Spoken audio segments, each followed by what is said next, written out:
시작부터 하나 질문. 문득 일상에서 벗어나 아무도 모르는 깊은 곳으로 들어가고 싶다는 생각을 해본 적이 있으신지? 그런 생각을 매일 출근할 때마다 한다면 여러 사람이 곤란하겠지만 살다가 가끔은 그런 상상을 해도 괜찮지 않을까 생각한다. 때때로 삶이 파격적으로 단순해지는 만족감은 무엇보다 강력할 때가 있으므로. 내게도 그런 순간이 있었다. 갑작스레 나타난 강한 끌림에 최대한 멀리 떠나고 싶었고 내가 가진 이름을 벗어던지고 싶었다. 그래서 나는 이름도 생소한 코카사스 산맥 깊은 골짜기에 들어가 하루아침에 은둔자가 되었다. 낮은 구름과 높은 구름 사이에 숨어있는 그 마을은 조지아어와 러시아어로 말하는 사람들이 살고 이런저런 온순한 동물들이 가득한 아름다운 곳이었다. 나는 그해 여름 마을의 가장 외진 곳인 절벽 옆의 집에서 홀로 한 계절을 살며 책을 읽고 글을 썼다. 그리고 나중에 그 글들을 한데 모아 책으로 내기도 했다. 그때의 나는 여행과 일상의 경계에 살았다. 매일 반복되는 단조롭고 따분한 일과가 하루의 전부였다는 점에서는 일상과 비슷했지만 생존 경쟁의 제약에서 완전히 벗어난 삶이었다는 것을 생각하면 오히려 여행과 닮아 있었다. 그곳에서 내 이름과 기억은 아무런 의미가 없었다. 그래서 내게 산골 마을에서의 시간은 일상도 여행도 아닌 꽤 비현실적인 시간이었다. 온종일 책을 읽고 집 밖의 동물들과 산책만 하는데도 미래에 대한 불안감이 엄습해오지 않았다. 이토록 기존의 나와 관련된 모든 것에서 영향을 받지 않는 생활은 내가 가질 수 있는 가장 신비롭고 몽환적인 경험이었다. 다만 한마디 하지 않는 조용한 외톨이로 지냈던 터라 그때의 내 시간은 이렇다 할 큰 사건도 기승전결이 완벽한 감동적인 일화도 없다. 그러나 다행이라면 극도로 단순한 삶이 되려 평범한 풍경에 생기를 불어넣어줬다. 평소에는 무심코 지나갈 소재들이 흥미로운 관찰 대상이 되었고 덕분에 산속에서의 많은 날이 특별한 상상으로 가득 채워질 수 있었다. 사진을 보면 다시 그리워진다. 대체로 만족스러운 시기에도 가끔은 코카서스 산속 깊은 곳으로 돌아가고 싶을 때가 있다. 떠올려보면 단칸방에서의 지독히 외롭고 심심했던 기억이 대부분인데도 그렇다. 도망치고 싶은 기분과는 다르다. 나는 내가 스스로 만든 고요한 세계를 그리워하는 것일지도 모른다. 생기있고 떠들썩한 현실과는 다른 시간조차 멈추어 쉬어가는 나만의 평온한 세계. 어쩌면 나를 여행인간으로 만든 유전정보 구석에는 작게 운둔형이라는 마크가 붙어있을지도. 까지가 나의 과거 이야기. 그리고 현재의 나는 다시 조지아로 돌아왔다. 한 7, 8년 이 일을 하면서 느낀 건데 여행작가로 살며 가장 어려운 것 중에 하나는 계속해서 지나간 추억을 얘기하며 살아야 한다는 것이다. 어쩐지 과거에 사는 사람이 된 기분이랄까. 물론 추억으로 돈 벌고 먹고 산다는 게 큰 행복이긴 하지만 역시 더 신나는 건 지금처럼 지금 나의 이야기를 하는 것이다. 나는 그제 막 이렇게 조지아에 도착했다. 근데 그래서 계획이 뭐냐고? 그냥 말로 하긴 그렇고 준비한 게 있다. 자, 그럼 오늘 처음으로 시도하는 오늘의 이동 경로 브리핑. 내가 비행기를 탑승한 곳은 왜 이래? 연습할 땐 잘 되더니 다시. 자, 그럼 오늘 처음으로 시도하는 오늘의 이동 경로 브리핑.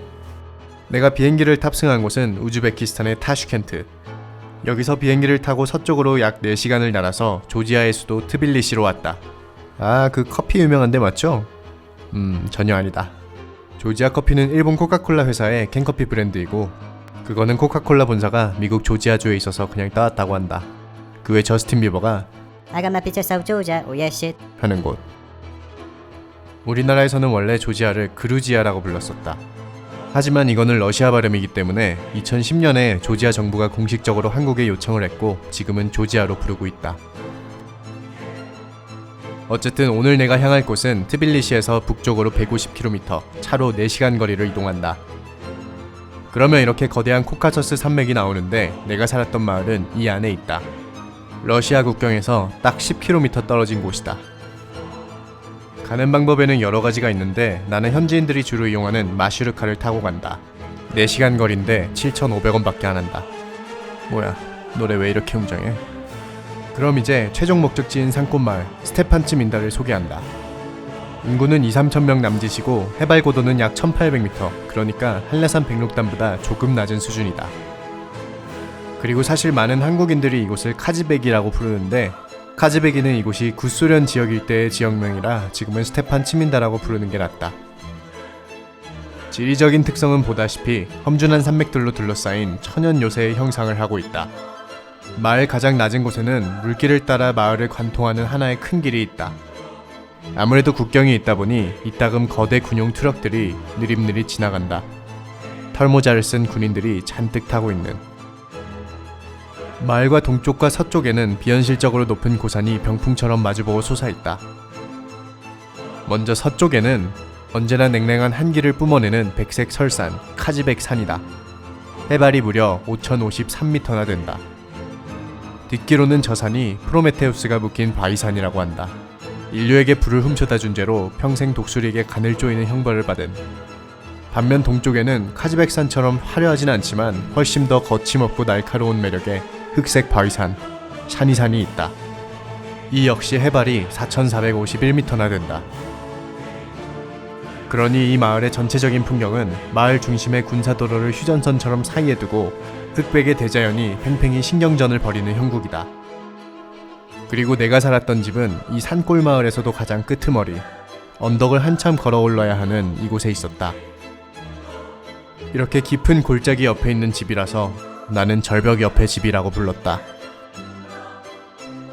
한 계절을 함께 했고 말없이 책과 글로만 살았던 집. 어쩌다 4년이 흐른 지금 나는 다시 그 집을 찾아간다. 이곳은 조지아 트빌리시의 디두베 정거장. 여기 보이는 승합차들이 조지아 전역으로 향하는 마슈르카들이다. 따로 표 같은 건 없고 그냥 자기 목적지로 가는 차를 찾아서 탑승하면 된다. 타다서 찾아서. 그리고 나 역시 이렇게 스테판츠민다로 가는 차에 타서 앉아있다. 출발은 언제 하냐고? 여기서부터 조금 끔찍한 이야기인데 자리가 모두 차야 출발한다. 택시나 관광버스에 비하면 무척이나 저렴하지만 역시 세상에 싸고 좋은 건 없다. 나는 오전 9시에 버스를 탔는데 지금 벌써 11시다. 사실 여행을 하다 보면 이런 시스템은 흔하게 본다. 어떻게든 많이 쌓고 많이 채우고. 그나마 출발이라도 하면 다행이다. 승객이 너무 없으면 그냥 안 갈래 하는 경우도 생긴다. 그러니 비록 12시가 다 되어 출발했지만 출발을 하니까 다행이네 라고 생각하게 됐다. 물론 동시에 마지막으로 탑승한 사람이 그렇게 부러울 수가 없지만 나는 이 차에 2번째로 탑승했다. 행복해라. 앞으로 한참은 더 가야 되니까 옛날 얘기를 조금 해보자. 내가 4년 전에 여행을 하다가 갑자기 이 산골 마을에 살게 된 건 아무래도 스페인 바르셀로나에서 있었던 일의 영향이 크다. 그러니까 맥도날드에서 벌어진 일이다. 내가 신나게 햄버거를 받으러 간 사이 2 남성이 내 자리에 있던 카메라를 들고 유리문 밖으로 유유히 빠져나갔다. 그리고 더 애석한 건 나는 그 모든 장면을 지켜보고 있었다는 것이다. 그러나 그 과정이 어찌나 물 흐르듯 자연스러웠는지 나랑 같은 카메라 가방을 쓰네? 하고 생각했을 뿐이었다. 그 와중에 플라스틱 쟁반이 콜라가 흘러넘칠까 사뿐사뿐 걸어왔으니 상황 파악이 얼마나 느렸는지 알 수 있다. 자리에 앉아 햄버거를 싸고 있는 종이를 벗겨내는데 그제야 아차 싶었다. 하여간 그런 일이 있고 난 후 며칠 카메라 없이 돌아다니면서 밤마다 같은 생각을 했다. 오늘이 지나고 나한테 남는 게 뭐가 있을까? 그동안은 하루가 마무리될 적마다 새로운 사진이 가득 쌓여 있었다. 나는 그것들을 보람찬 하루를 증명하는 일종의 결과물처럼 느꼈다. 하지만 의무적으로 찍고 있던 사진이 사라지고 나니 하루를 되돌아봐도 무엇 하나 남아있지 않은 기분이 들었다. 사실 어슴풀에 눈치는 채고 있었다. 더 이상 나는 새로운 경험을 받아들일 준비가 되어 있지 않다는 것을. 그러니까 여행을 많이 하면서 경험은 자꾸자꾸 쌓여가는데 내게는 그것을 소화할 능력이 턱없이 부족해 보였다. 또한 그렇게 습득한 것을 글로 풀어내려면 더욱 많은 공부와 연습이 필요해 보였다고 할까. 그래서 나는 여행을 멈추고 책 읽고 공부나 하기 위해 산속으로 들어간 거다. 그만큼 29살의 나는 성장하고 변화하고 싶은 욕망이 컸다. 그리고 외롭고 고독한 시간이 나를 그렇게 만들어줄 거라 믿었다. 지금 생각해보면 유치하기도 하지만 그 당시 나는 제법 비장한 각오를 다지고 있었다. 심지어는 가슴속에서 뜨거운 불덩이가 끓어올라 여러 번 울컥하곤 했다. 젊다는 건 종종 이렇게 투지가 불타올라 피곤할 때가 많다. 순간의 분위기와 감정에 휩쓸려서 고생할 짓을 저지르게 된다. 내가 돌연 산골마을에 들어가 살게 된 것도 어느 정도 그런 연유에서였으니까. 하기야 벌써부터 삶을 관조하는 자세로 내 인생 될 대로 되라 하고 팔짱 끼고 있는 것보다는 100만 번 나으려나. 하여간 이런 얘기를 하는 사이 나는 뜨거운 불덩이가 살았던 그 마을에 다시 도착했다.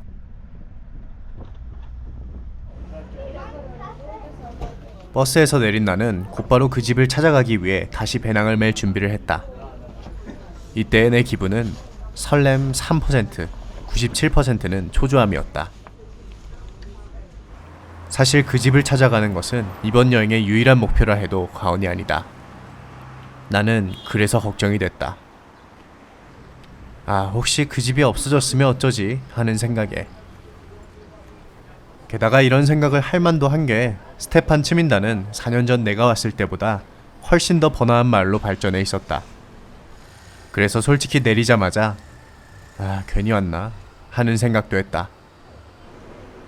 원래 그런 게 있지 않습니까?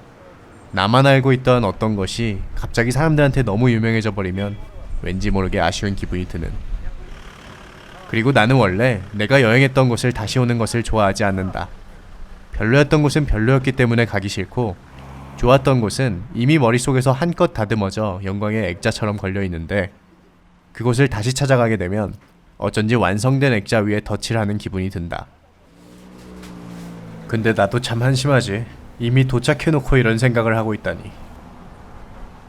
어쨌건 이렇게 마음이 복잡했던 나는 마을에서 샤와르마라는 글자를 보고 더 복잡해졌다. 지금 시간이 오후 4시니까 얼른 그 집을 찾아보고 안되면 다른 잘 곳을 찾아야 하는 상황인데 샤와르마를 지나치기 어려웠다. 근데 샤와르마가 뭐냐고? 우리가 흔히 케밥이라고 부르는 아랍권의 대표 패스트푸드다. 승합차에서 7시간을 앉아있었던 나는 실은 배가 고팠던 것이다. 그런데 이렇게 아저씨가 엄지척까지 해주시는데 이걸 어떻게 지나쳐? 아무래도 예의가 아니다. 그래서 나는 예의를 지키기 위해 샤와르마를 하나 주문했다. 그것도 스탠다드 말고 빅 사이즈로.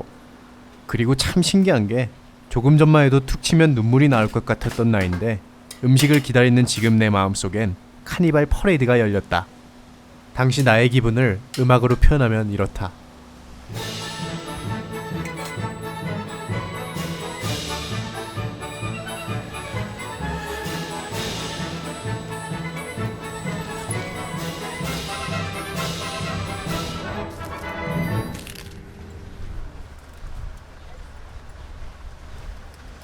역시 사람 마음이 먹을 게 좀 들어가야 여유가 생긴다.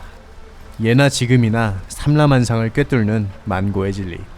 금강산도 식후경. 샤와르마를 한 입 베어물 때마다 아까의 걱정들이 하나씩 사라져갔다. 잔설이 비에 녹아 사라지듯이 소리 없이 스르르르.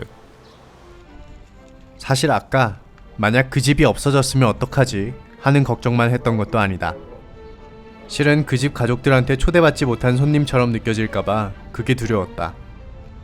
따지고 보면 나한테나 특별한 추억이지 그 사람들한테는 수많은 숙박객 중에 하나에 지나지 않고, 아니 어쩌면 혼자 산속에 몇 달을 살면서 말도 못하고 머리만 긁적이던 사연 있는 모지리로 보였을지도 모른다. 이런 상황이 참 난감하다.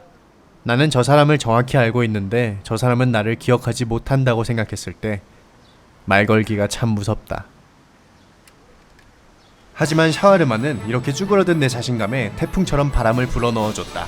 심지어는 이런 생각까지 하게 했다. 아니 기억 못하면 또 어때? 내가 기억하고 있는데. 혹시나 쫓겨나면 또 어때? 우리 엄마 아빠도 아니고. 아이 나도 걱정도 참 팔자다. 세상이 무너지는 것도 아닌데. 할 정도로 건방지게 용감무쌍해졌다. 마치 시금치를 먹은 뽀빠이가 된 것처럼. 자, 이제 배도 든든히 채웠고 온몸에 자신감도 철철 넘치니 힘차게 언덕길을 걸어 올라간다. 그래도 막상 걷기 시작하면서 마을 외곽으로 나가기 시작하니 이제야 내가 그리워했던 아늑한 고요함이 서서히 공간을 채운다. 다행히 날씨도 좋아서 저 멀리 샤니산이 이렇게 뚜렷하게 보인다. 구석기 시대의 주먹토끼를 닮았다. 나는 매일같이 이 산을 봤지만 봐도 이런 산이 내가 자는 집 뒤에 있다는 게 신기했다. 한 계절을 보내면서 눈꽃만큼도 당연하게 느끼지 않았다.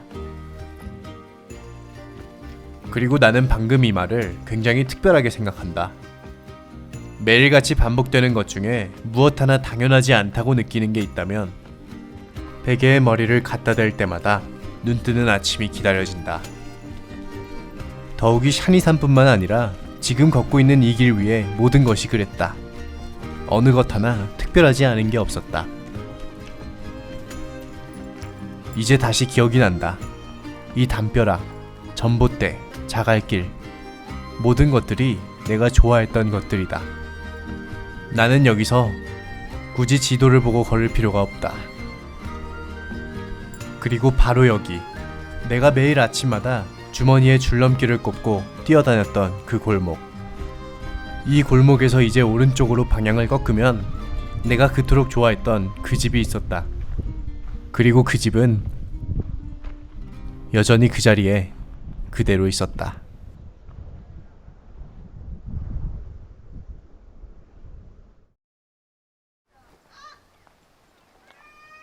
어쩐지 말을 걸려니 긴장되고 떨린다. 그렇지만 눈치채지 못할 거다. 나는 그저 지나가는 등산객이 길을 묻는 것처럼 그렇게 연기할 거니까. Hello. Can you speak English? Can I take some video of this house? I mean, 4 years ago, I stay here. Yeah, I know. I mean, 4 years ago, I live here. You know? So I'm just wanna take some video of this house. Is it okay? Thank you very much. Mari patara na semone. You know? Lit Mari. Money.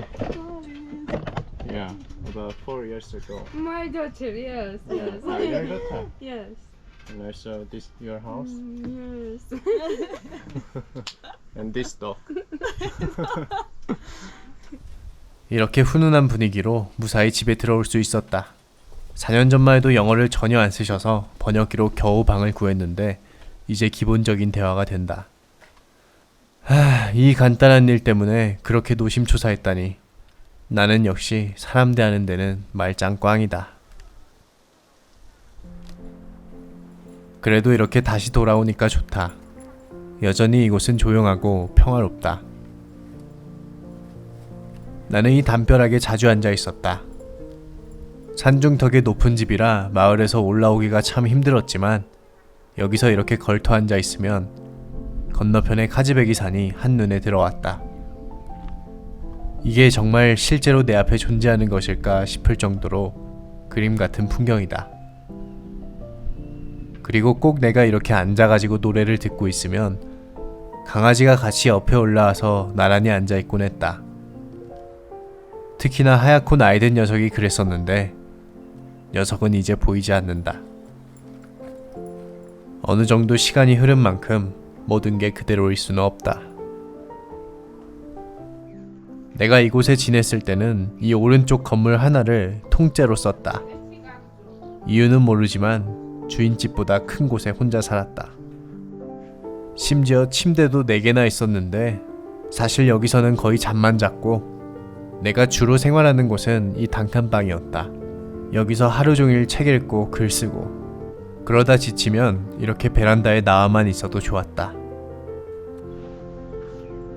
그리고 이 전망 좋은 베란다에서 왼쪽을 돌아보면은 여기서는 항상 꼬마 아이들이 인형놀이를 하고 있었고 베란다의 오른쪽 계단 아래를 보면 여기서는 강아지들이 그날그날 다른 자세로 낮잠을 자고 있었다. 그래서 나는 방문을 열 때마다 오늘은 강아지가 또 어떤 자세로 자고 있을까 궁금해하기도 했다. 그리고 오늘은 얘도 나이가 들었는지 꽤 얌전하게 잔다. 생각해보면 이 아이들과 동물들이 내가 유일하게 마을에서 소통하는 애들이었다. 어차피 이 친구들도 나처럼 조지아어를 못했기 때문이다. 그래서 지금부터 2분 동안은 아무 말 하지 않고 노래만 틀 거다. 조금 지루할 수 있지만 그 침묵과 지루함이야말로 그때의 내 일상이었다. 어쩌면 나 또한 이 근사한 풍경의 일부로 만들어준. 알겠으니까 얼른 조용히 하고 노래나 틀라고? 그렇게 말하면 조금 서운합니다만 뭐 알겠습니다.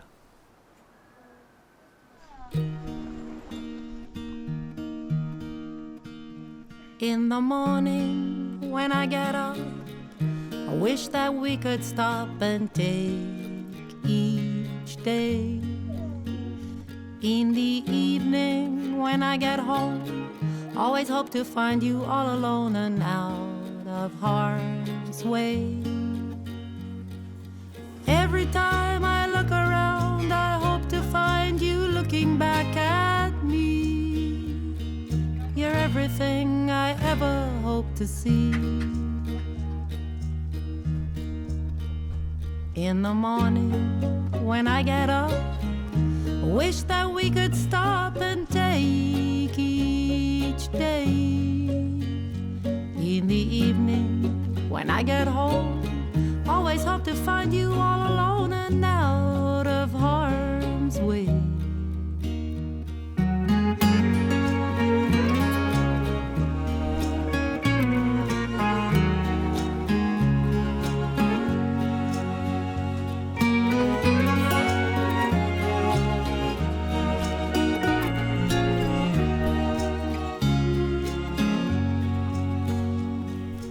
Every time I look around, I hope to find you looking back at me.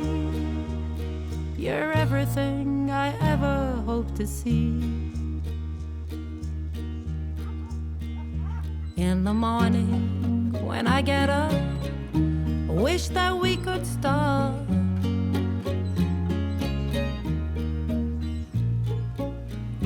I wish that we could stop.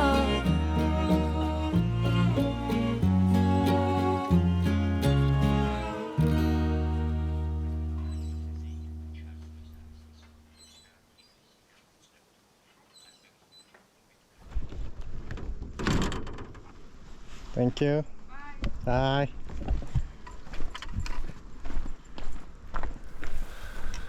끝났다. 기분이 참 싱숭생숭하다. 내 인생에 참 마음에 드는 소설이 있었는데 그 소설책을 다 읽고 덮어버린 느낌. 아마도 이제 다시 책장에서 꺼낼 일은 없겠지. 하지만 이대로 이 마을을 떠나긴 아쉬워서 나는 이제 새로운 추억을 만들러 간다. 앞으로 여기서 한 20일 지내면서 영상을 찍어볼 생각인데 그나저나 집부터 구해야지. 어디 나를 받아줄 집 없소? 에라 모르겠다. 계속 걷다 보면 또 운명 같은 일이 생기겠지. 내 인생은 늘 내가 그렇게 만들어 왔으니까.